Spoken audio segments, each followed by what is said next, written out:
Episode 8 की शुरुआत होती है और हम पहुंच जाते हैं कॉलोनी हाउस में। बॉयड और डोना चेकआउट कर रहे होते हैं रॉबर्ट की बॉडी को और कह रहे होते हैं कि एटलीस्ट इस बार तो वो मर गया ना। उसके बाद उसे उन्हें पता चलता है कि एल्जिन ने इसे मारा है। लेकिन कॉलोनी हाउस में पैनिक शुरू हो जाता है। सब लोग कहते हैं कि हम लोग यहाँ पे सेफ नहीं है, हमें कॉलोनी हाउस में रहना नहीं चाहिए। और सोफिया पीछे खड़े होकर ये सब सुन रही होती है। और बाद में सोफिया पूछती है बॉयड से कि क्या वो टोटेम्स ने काम किया जो आपने कल प्लान किया था। तो बॉयड उसे कहता है नहीं, उसने कुछ काम नहीं किया।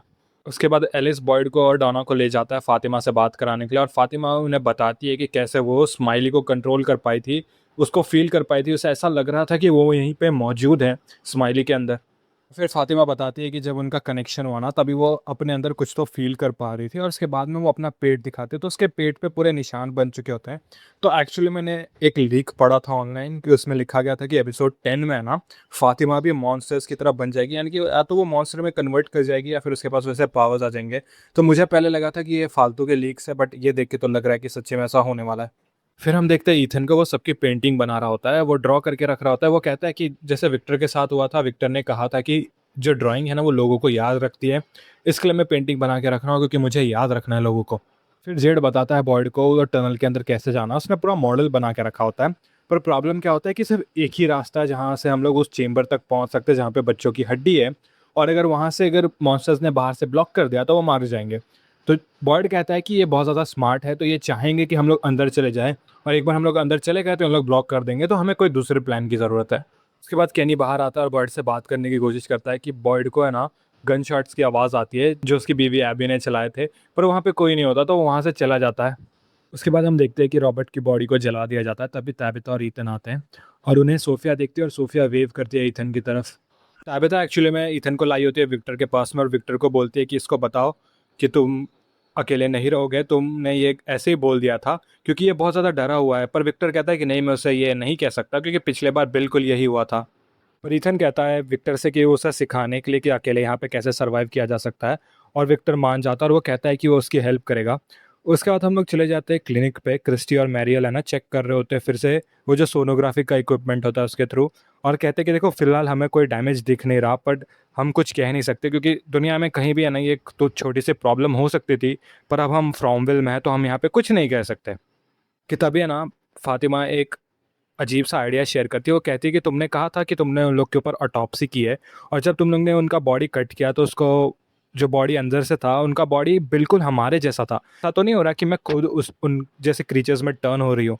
तो देखो गाइस, मोस्ट प्रॉब्ली एपिसोड 10 में जो फातिमा है ना वो टर्न होने वाली है इस मॉन्स्टर में और उसके बाद में वो मदद करेगी यहाँ के लोगों का। मैंने ये पढ़ा है स्पॉयलर्स में एपिसोड 10 के लीक में। मैं इसमें एक डेडिकेटेड वीडियो बनाऊंगा, पर फिलहाल के लिए इसे ही कंटिन्यू करते हैं।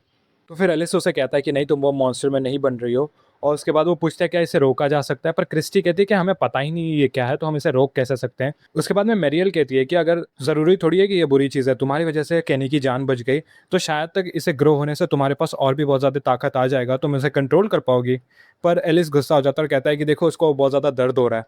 और उसके बाद में जो क्रिस्टी है वो उसे कहती है कि एक काम करो, तुम है ना अपना सामान लेके यहाँ पे आ जाओ और कुछ दिन है ना तुम हमारे साथ रहो जिससे हम लोग तुम्हें क्लोजली मॉनिटर कर सकें। उसके बाद में जेड कहता है केनी से कि केनी को कन्विंस करना होगा बॉयड से कि बॉयड को वो मना ले कि नीचे टनल में भेजा जाए। और बॉयड को ये समझना होगा कि जो लोग टनल में जाएंगे वो वापस नहीं आएंगे।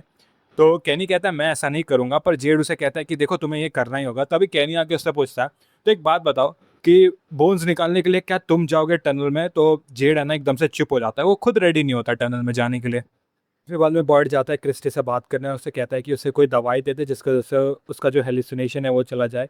पर क्रिस्टी कहती है कि ऐसा कोई दवाई है ही नहीं और हम इसमें कुछ कर भी नहीं पाएंगे। उसके बाद हम देखते हैं सोफिया चली जाती है शेरिफ स्टेशन में और वहाँ से जो उसका कोट होता है ना येलो कोट, वो वहाँ से निकाल के चली आती है सारा के पास में।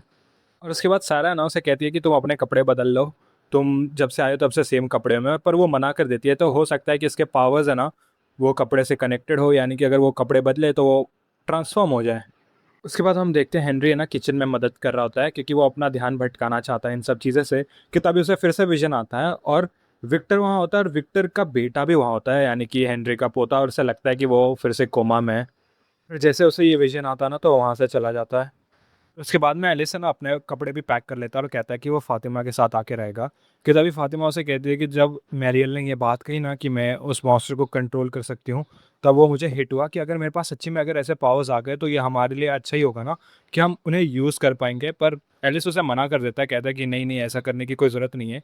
कि तभी फातिमा उसे रोक देती है और कहती है कि देखिए, तुम्हें पता नहीं है ये पावर्स कहाँ जाएंगी, ना ही मुझे पता है, तो हम लोग को सिर्फ सेफगार्ड करके रहने की ज़रूरत नहीं है, हम यहाँ पे ज़्यादा दिन जी नहीं पाएंगे। मैं नहीं चाहती हूँ कि हम लोग हमेशा इसी जगह पे जीते रहें। फिर हम देखते हैं मैरियल और क्रिस्टी के बीच में भी झगड़ा होने लगता है। क्रिस्टी मैरियल को कहती है कि तुम्हें वो सब नहीं कहना चाहिए फातिमा को, और अगर आगे से अगर तुम्हें फातिमा से बात करना होगा ना तो तुम सबसे पहले मुझसे बात करोगी। उसके बाद हम देखते हैं जेड को, तो जेड सोच रहा होता है कि दूसरा रास्ता कैसे हो सकता है। कि तभी उसे याद आता है कि जब वो टनल में होता है और वो ऊपर देखता है ना, तो उसे पता है कि जो ऊपर का हिस्सा है वो खाली है, वहाँ से लाइट आ रहा है, यानी कि वो रास्ता तो वहाँ पे मौजूद है ना, तो हो सकता है रस्सी की मदद से हम लोग नीचे उतर पाए डायरेक्टली। फिर वापस से हम देखते हैं बॉयड जाता है अपने रूम में और देखता है कि जो येलो सूट है वो गायब हो गया है। कि तभी केनी आता है और केनी को भी वो बताता है। कि तभी जेड भागा हुआ आता है और कहता है कि मुझे पता चल गया एक दूसरा रास्ता, और वो लोग भूल जाते हैं येलो सूट के बारे में। फिर हम देखते हैं सोफिया को, वो चली जाती है ईथन के घर में और उसके जितने भी पेंटिंग्स है ना उसे कलेक्ट करना शुरू कर देती है। फिर हम देखते हैं ताबिता को, वो कहती है विक्टर से कि मिरांडा ने ना बहुत ज़्यादा कोशिश की थी, क्योंकि मेरे पास मेमोरीज आ रही हैं, मुझे पता है कि उसने बहुत ज़्यादा कोशिश की थी तो मैं यहाँ से निकालने के लिए, पर उसके पास है ना आंसर्स नहीं थे। वो आंसर्स अब हमारे पास मौजूद है तो हम यहाँ से बाहर जा पाएंगे, तुम्हें टेंशन लेने की ज़रूरत नहीं है। उसके बाद जेड ले जाता है बॉयड को और कहता है ये जो बॉटल ट्री है ना, यहाँ पे ये पेड़ हुआ नहीं करता था, यहाँ पे सिर्फ रूट्स हुआ करते थे और ये ट्री बाद में हो गया। यानी कि हम डायरेक्टली उन बोन्स के ऊपर खड़े हैं, यानी कि हमें ये ट्री को बाहर खींच के निकालना होगा और उसके बाद में हमें नीचे जाना होगा और वो बोन्स निकालने के लिए। तभी वहाँ पे केनी को अचानक से आके गोली लगती है और केनी नीचे गिर जाता है। बॉयड कोशिश करता है कि वो उसके ब्लीडिंग को रोक सके, कि तभी वो बाजू में देखता है तो जेड को भी गोली लग चुकी होती है और जेड वहाँ पड़ा होता है, और साथ ही में ताबिता को भी गोली लग गई होती है। तो इस पॉइंट में मैं समझ जाता हूँ कि ये भाई उसके विजन में हो रहा है। और फिर वो खड़े होकर चिल्लाता है कि तभी है ना उसको उसकी बीवी दिखती है एबी, और एबी के मुंह से भी खून निकलता है। उसके बाद हम देखते हैं हेनरी को, वो चला जाता है मिरांडा के ग्रेव पे और उसकी बेटी एलॉइस के ग्रेव पे। वो वहाँ पे उससे बात करने की कोशिश करता है और कहता है कि मुझे लग रहा है कि मैं कोमा में हूँ, तो मैं चाहता हूँ कि मैं वहाँ चले जाऊँ और मेरा जो आँखें हैं ना वो खुल जाए, और साथ में मैं अपने बेटे के साथ रह सकूँ, अपने पोते के साथ रह सकूँ। और फिर वही उसे वापस से विजन्स आने लगते हैं, उसको हॉस्पिटल की आवाज़ आने लगती है। उसको विजन में वहाँ पे उसे हेनरी के सामने विक्टर बैठा हुआ दिखता है, उसको खुद का पोता दिखता है।